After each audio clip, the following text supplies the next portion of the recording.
Nomor 1 siapa yang bisa jawab, friends? B.J. Habibie lahir di Provinsi Parepare, Sulawesi Selatan. Ya, ini Jessica ya. Kan karena yang ditanyakan provinsinya, berarti jawabannya yang Sulawesi Selatan saja. Nomor 2, siapa yang bisa?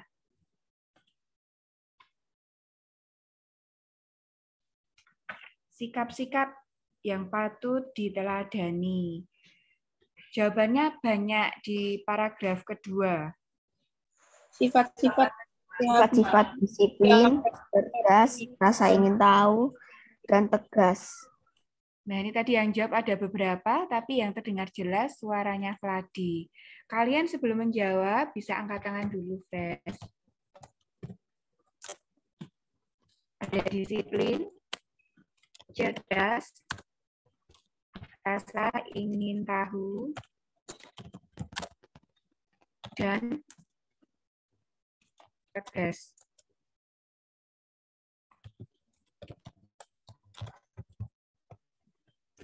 Nomor 3.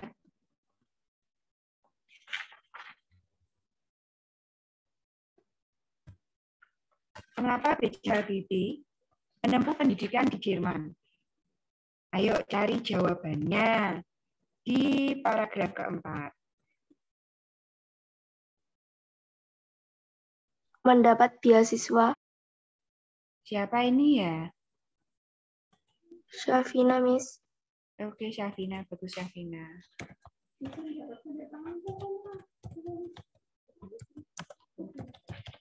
Karena mendapat beasiswa. Ya, yang nomor 4. Teori apa yang ditemukan B.J. Habibie? Ada di paragraf ke-6.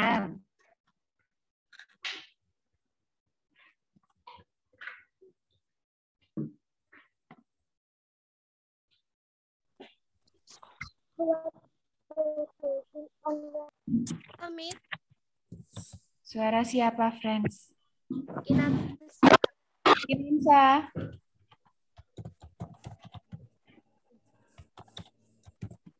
Apa jawabannya? Teori apa? Teori crack progression on random. Ya, betul. Crack progression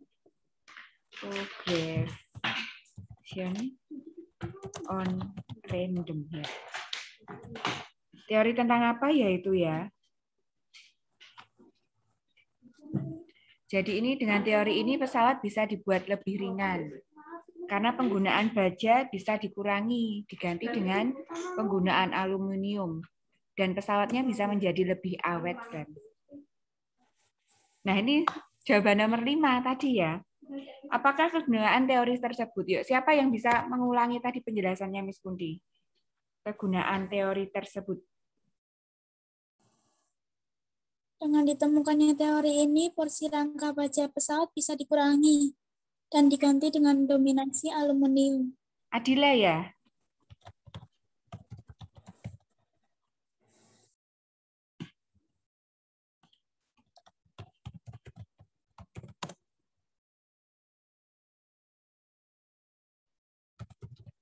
Porsi rangka baja pesawat dapat diganti dengan aluminium sehingga bobot badan pesawat menjadi lebih ringan. Meskipun banyak tipenya ya. Dan memperpanjang ketahanan pesawat. Ya, bagus. Nah, ini tadi pemahaman bacaan, salah satunya dengan menjawab pertanyaan. Pertanyaannya terdiri dari ini mana, lalu apa, ini mengapa, gitu ya. Lalu apa. Nah, sekarang bisa juga memahami bacaan itu bisa menggunakan dengan garis lini massa. Nah, kita akan membuatnya sama-sama ya. Yang pertama, ketika lahir. Kalian bisa menambahkan keterangannya dengan keterangan tempat atau tanggal, atau apapun itu. Sekarang kalau dengan keterangan kapannya. Nah, B.J. Habibie ini lahirnya kapan? Pada tanggal berapa? Bisa 25 Juni 1936. 1936. Lalu, kalian bisa menambahkan keterangan tempatnya. Di mana? Di paragraf, di nomor 1 tadi sudah ada yang menjawab. Karena kita bisa menambahkan keterangannya, tempatnya bebas, toh. Kita bisa memberikan jawaban kotanya juga, yaitu Parepare. Sebentar ya, friends. Ini laptopnya Miss Kunti loading. Sambil kalian baca-baca dulu.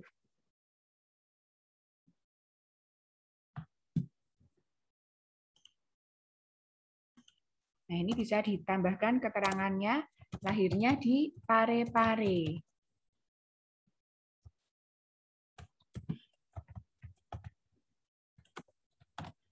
Sulawesi Selatan. Lalu setelah lahir,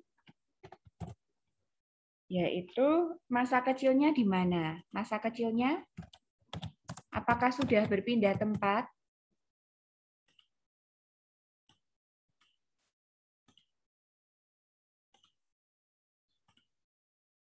Masa kecilnya masih di Parepare ya, friends ya.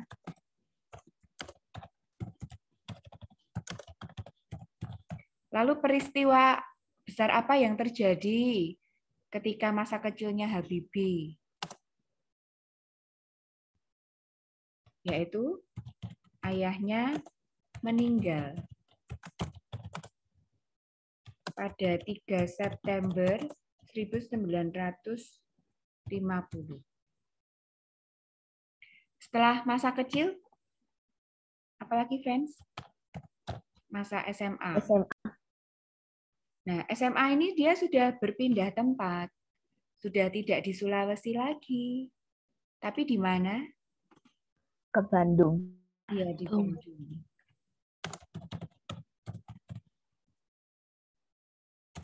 Nama SMA-nya apa? Government's Middlebury School.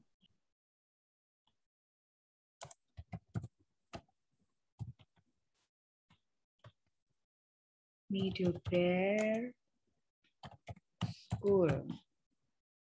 Nah, setelah itu dia kuliah. Kuliahnya di mana?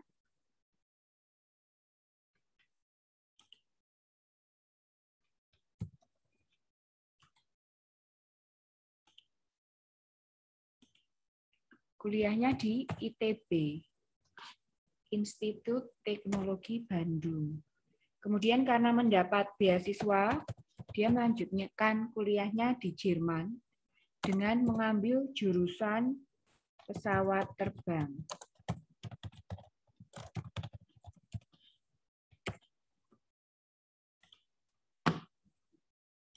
Setelah kuliah, B.J. Habibie bekerja.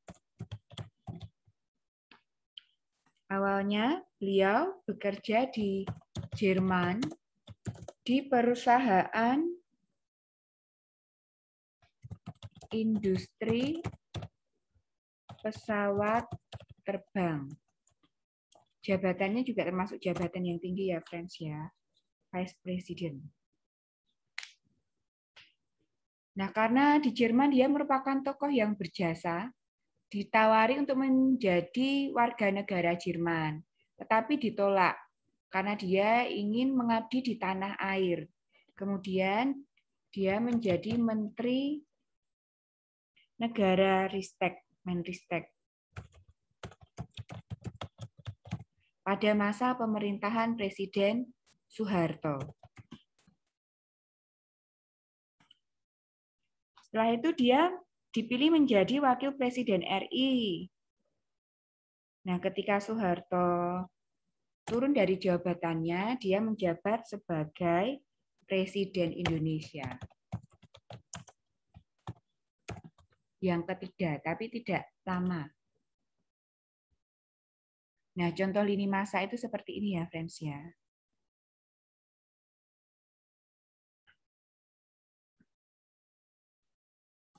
Nah, selanjutnya di halaman 93, ini ada bacaan. Ketika kalian nanti membaca, kalian akan menemukan beberapa kosakata yang tidak baku.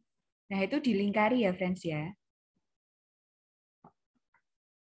Thomas Alva Edison, Michael Faraday, dan B.J. Habibie adalah beberapa penemu yang jadi kebanggaan Radit. Apakah di situ ada kata yang tidak baku? Ada. Menurut kalian? Ada. Kata apakah itu? Jadi, Ya, kata jadi. Sebaiknya bila diubah kosakata baku jadi apa? Menjadi gitu ya. Kan lebih baku.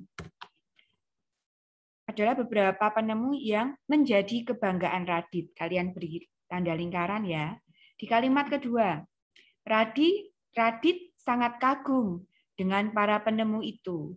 Bahkan Radit pengen jadi seorang penemu. Apakah ada kosakata yang tidak baku?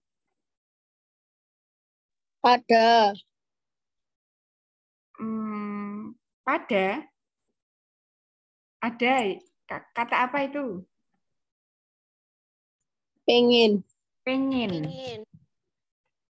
Sebaiknya diubah jadi apa ya? Ingin. Ingin. Ingin. Ya, ingin. Sekarang nomor 3. Nasihat ayah, seorang penemu harus punya rasa ingin tahu yang besar. Nah, kata yang tidak baku itu apa? Nasihat. Betul, nasihat.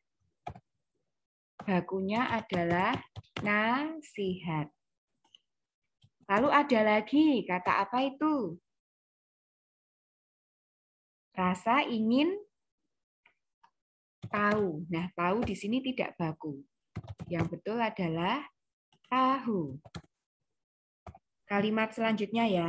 Penemu harus belajar dengan serius dan nggak gampang menyerah sampai menemukan jawaban dari rasa ingin tahunya.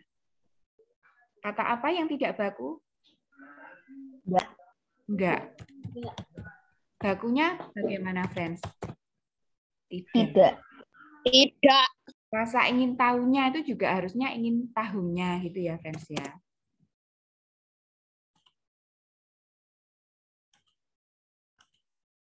Sekarang selanjutnya, makanya itu.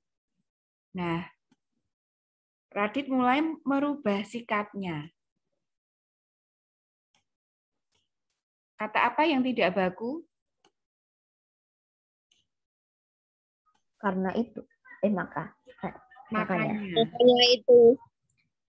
Digantinya bagaimana? Maka, Karena itu. Maka. karena itu, oleh itu, boleh. Oleh karena itu, gimana ini?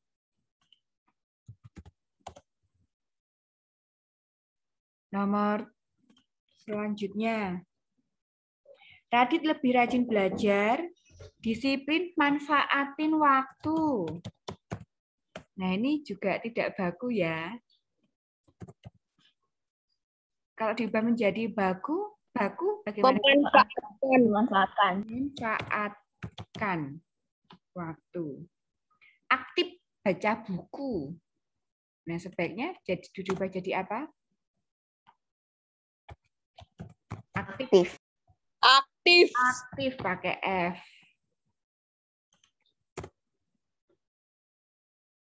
Lalu apalagi? Pengen tadi udah ya. Pengen tahu apa aja. Aja di sini juga tidak baku. Bakunya menjadi Saja. ya, bagus. Radit yakin bakal. Nah, bakalnya ini diubah jadi apa ya, friends ya? Akan. Akan, boleh.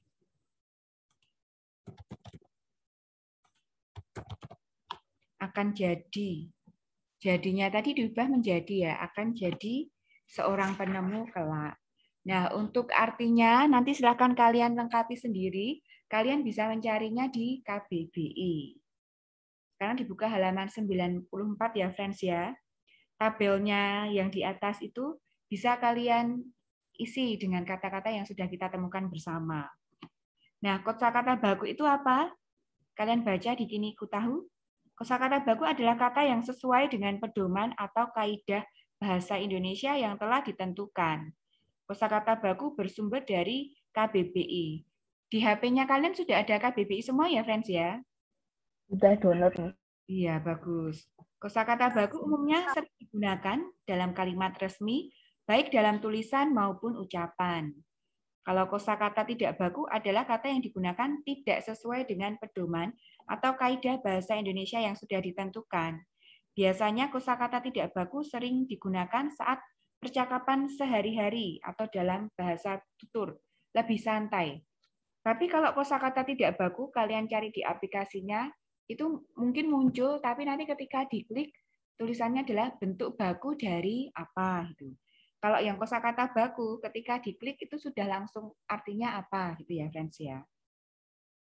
Nah, contohnya ada beberapa ini. Kalau aktif itu yang betul pakai F, bukan pakai V. Yang betul nasihat, bukan nasihat. Lalu bus, bukan bis. Saja, bukan aja. Begitu ya, friends ya. Nah, nanti yang ayo berlatih, itu nanti untuk tugas kalian. Diberi tanda, nanti diberi nama, dikerjakan, diberi nama, lalu difoto ya, friends ya. Oke, Miss. Baik. Nah, B.J. Habibie ini kan menemukan teori yang bermanfaat bagi dunia transportasi. Maka memudahkan untuk perindustrian, pendistribusian ya. Contohnya seperti yang terlihat pada gambar halaman 95. Jadi barang-barang industri dari pabrik itu bisa sampai ke konsumen, bahkan bila pabriknya tempatnya jauh. Bisa diangkut menggunakan pesawat terbang maupun juga dengan kapal laut. Ini bisa mengangkut ke tempat yang jauh dan mengangkut barang yang banyak, yang besar. Dibuka halaman 96.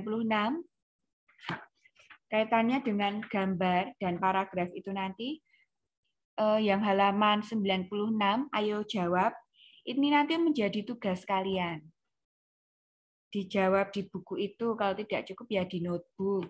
Diberi nama, difoto, lalu nanti diupload di Google Form ya, friends. Lalu halaman 97, persamaan dan perbedaan rangkaian listrik. Siapa yang bisa menemukan persamaan rangkaian listrik? Rangkaian listrik tertutup itu dibedakan jadi dua. Apa saja? Rangkaian listrik seri, rangkaian listrik paralel. Ya, listrik seri dan rangkaian listrik paralel. Persamaannya apa? Siapa yang tahu? Nah, persamaannya ini. Daya dan arus listrik yang dibutuhkan dari kedua jenis rangkaian sama besar. Lalu kedua jenis rangkaian dapat digunakan secara bersama-sama. Kalau digunakan secara bersama-sama itu nanti namanya rangkaian campuran. Lalu kedua jenis rangkaian memiliki kesamaan hambatan. Hambatan listrik itu apa? Artinya kemampuan benda untuk menahan aliran arus listrik. Nah, kalau perbedaannya di rangkaian listrik seri, ini hanya memiliki satu aliran listrik saja. Jadi dari sumber listrik, ini mengalir kembali lagi ke sumber listrik ya, friends ya. Cuma ada satu aliran. Sehingga membutuhkan sedikit komponen listrik, terutama kabel ya, sehingga biaya yang dibutuhkan untuk membuat rangkaian seri lebih sedikit, lebih murah. Lalu cahaya lampu yang dihasilkan lebih redup. Mengalirannya kan ke sini toh, friends ya. Nah, lampu pertama ini terang, lalu lampu yang kedua ini redup. Nanti kalau ada lampu ketiga lebih redup lagi. Jadi lampu yang terakhir itu nanti yang paling redup. Jadi nyala lampunya tidak merata. Nah, bila salah satu rangkaian listrik dilepas atau mati atau rusak, salah satu komponennya ini rusak, maka alirannya akan terputus sehingga mati semua alirannya, tidak nyala. Kalau rangkaian listrik paralel memiliki lebih dari satu aliran listrik. Jadi dari sumber baterai ini, nah pas di sini bercabang. Ada yang belok ke sini, lalu melalui lampu yang kedua, kembali lagi ke sumber listrik. Ada juga yang dari sumber listrik, lurus melalui lampu yang kedua, nah lalu kembali lagi ke sini. Nah, ini kabel yang dibutuhkan lebih banyak, sehingga lebih mahal ya. Lalu cahaya lampu yang dihasilkan sama-sama terang. Jadi antara lampu A dan lampu B ini nanti terangnya sama, lebih terang nyalanya. Dan jika salah satu aliran listrik diputus atau mati, maka yang lainnya tetap bisa menyala. Misalkan yang mati atau yang dilepas, ini yang lampu A. Nah, jadi nanti dari sumber ini bisa melalui jalur yang sini, friends. Lampu B-nya tetap menyala. Begitu ya, friends ya. Nah, antara rangkaian listrik dan paralel ini kan ada persamaan, ada perbedaan juga. Kalian bisa membuatnya di diagram Venn. Diagram Venn ini, kalau misalkan yang dibandingkan dua buah hal, ya di sini ada dua lingkaran yang masing-masing mewakili salah satu hal tersebut. Misalkan yang ini lingkaran untuk rangkaian seri. Lalu yang sebelah kanan ini lingkaran untuk rangkaian listrik paralel. Nah, persamaannya kalian letakkan di tengah-tengah ini. Lalu yang menjadi ciri khas masing-masing rangkaian listrik itu diletakkan di pinggir-pinggir sini, friends.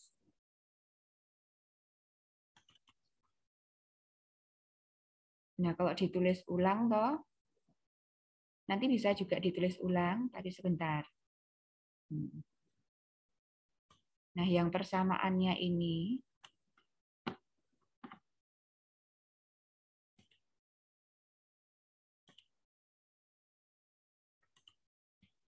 ditulisnya di sini. Ditaruh di tengah-tengah.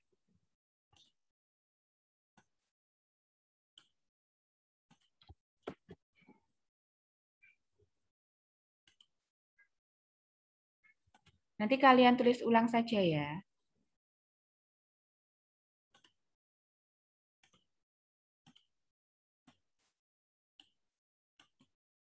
Nah, nanti Miss Kunti perbaiki setelah Zoom ini. Kalian buka lagi nanti materinya. Karena Zoom-nya terbatas, jadi membuat ini nanti Miss Kunti lewati dulu.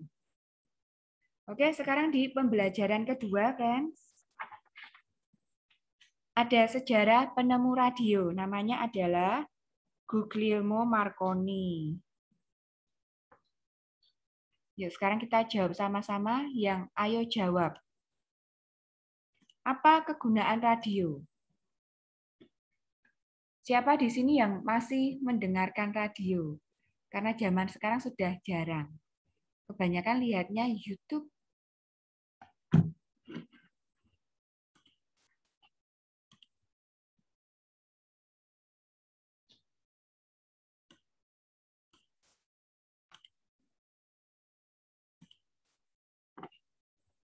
Siapa yang tahu kegunaan radio?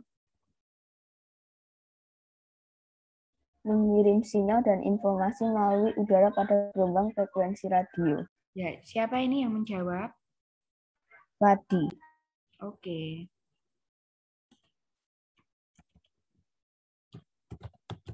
Jawabannya ada di paragraf pertama ya, friends ya.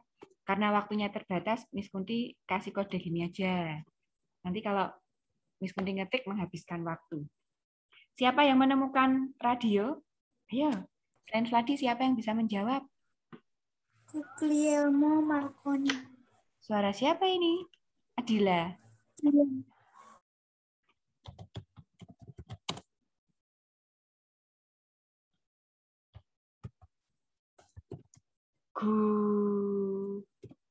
Guglielmo Marconi.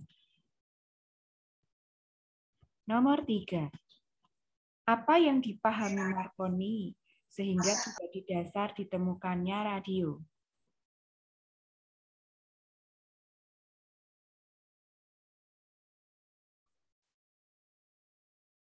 Di paragraf ketiga ini, friend.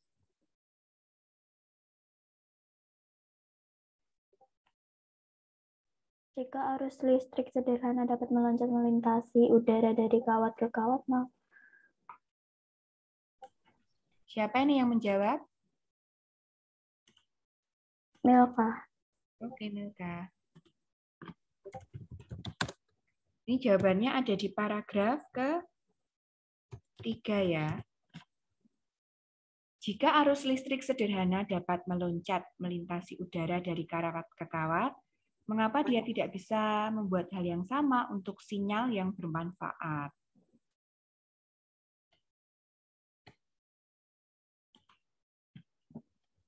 Sekarang nomor 4, siapa yang bisa?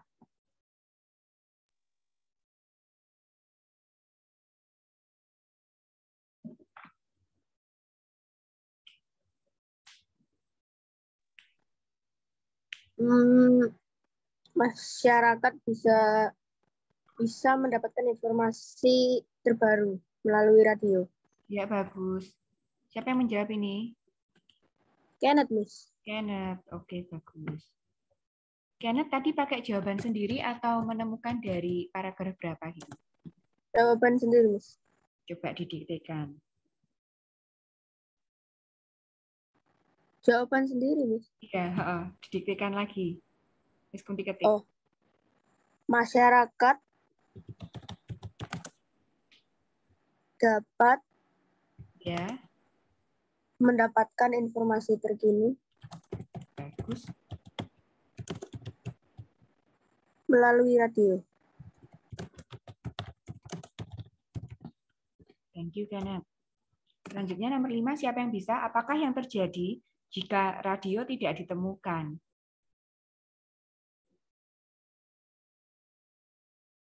Ini juga jawaban sendiri nih, friends.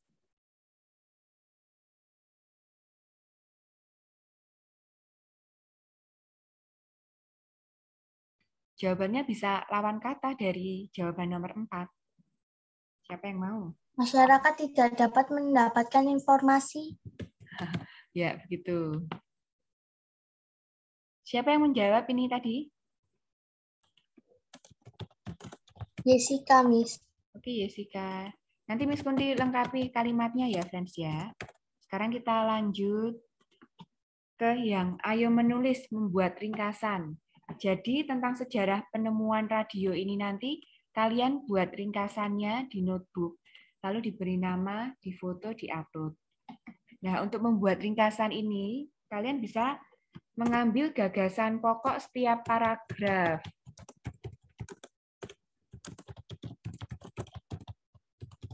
Hal-hal yang penting-penting saja, lalu kalimatnya diringkas-ringkas lagi. Nah, setelah kalian menemukan gagasan pokok pada setiap paragraf, lalu disusun menjadi sebuah paragraf. Jadi hanya perlu satu paragraf saja, Miss.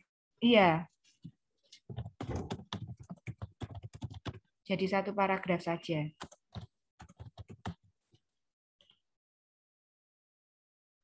Satu, dua, tiga, empat, lima, 6, 7. Nah, nanti kira-kira ada 7 kalimat. Boleh lebih, boleh kurang. Selanjutnya yang halaman 100 ya, friends ya.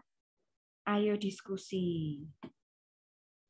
Nah, ini ada Raya. Raya ingin mendengarkan radio. Di dalam kamar, Raya menyalakan radio keras-keras. Ibu menegur Raya karena suara radio terlalu keras. Ibu meminta Raya agar menurunkan volume suara radio. Kata ibu, menyalakan radio tidak boleh terlalu keras, apalagi pada malam hari, karena dapat mengganggu kenyamanan orang lain. Tetangga sekitar Raya dapat terganggu karena suara radio yang keras. Raya menuruti kata ibu dan menurunkan volume suara radio. Nah, dari kasus di atas, apakah Raya berhak menyalakan radio? Jawabannya cuma ya, berhak. Mengapa Raya tidak boleh menyalakan radio keras-keras? Karena dapat mengganggu tetangga di sekitar dia. Karena dapat mengganggu orang lain. Belum tentu orang lain mau mendengarkan apa yang didengar Raya ya.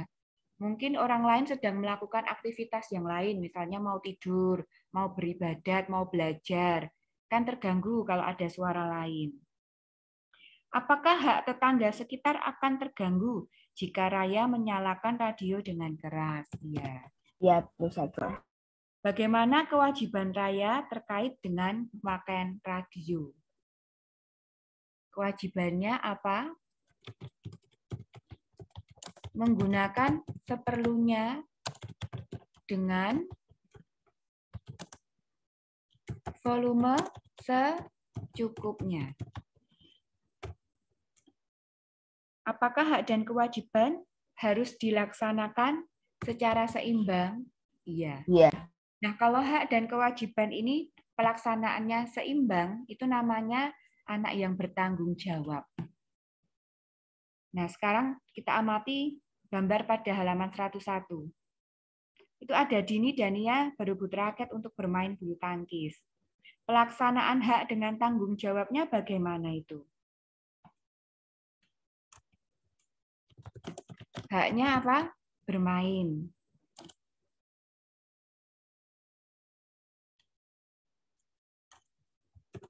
Tapi di situ ada pertengkaran, berarti tidak bisa bertanggung jawab ya. Haknya bermain, sebaiknya bermain dengan rukun. Tanggung jawabnya menjaga kerukunan saat bermain.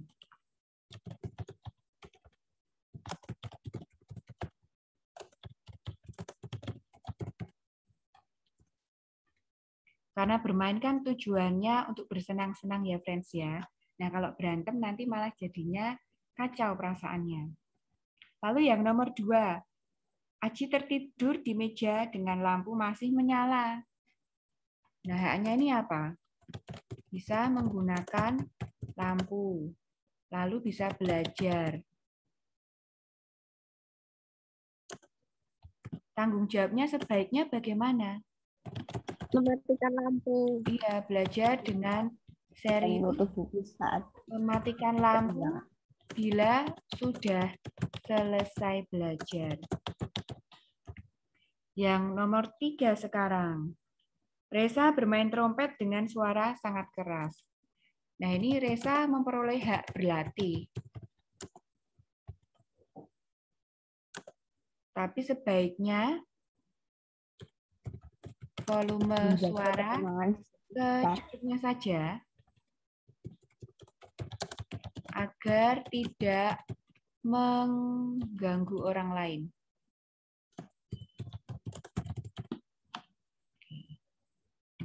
Nah, di balik halaman 102 ada lagu Angin Mamiri dari Sulawesi Selatan. Kalian bisa menyanyikannya, bisa juga memainkannya dengan alat musik. Nah, contoh alat musik yang bisa dimainkan dalam ensemble adalah gitar, pianika, tamborin, dan keyboard. Beberapa benda juga dapat digunakan dalam ensemble seperti kaleng bekas, ember, galon, dan botol kaca. Ensemble itu memainkan beberapa alat musik secara bersamaan. Nah, contohnya bisa Angin Mamiri ini. Tadi Miss Kunti sudah share link YouTube Angin Mamiri ya. Kalian dengarkan, kalian pelajari. Lalu nanti di Google Form kalian menuliskan arti atau terjemah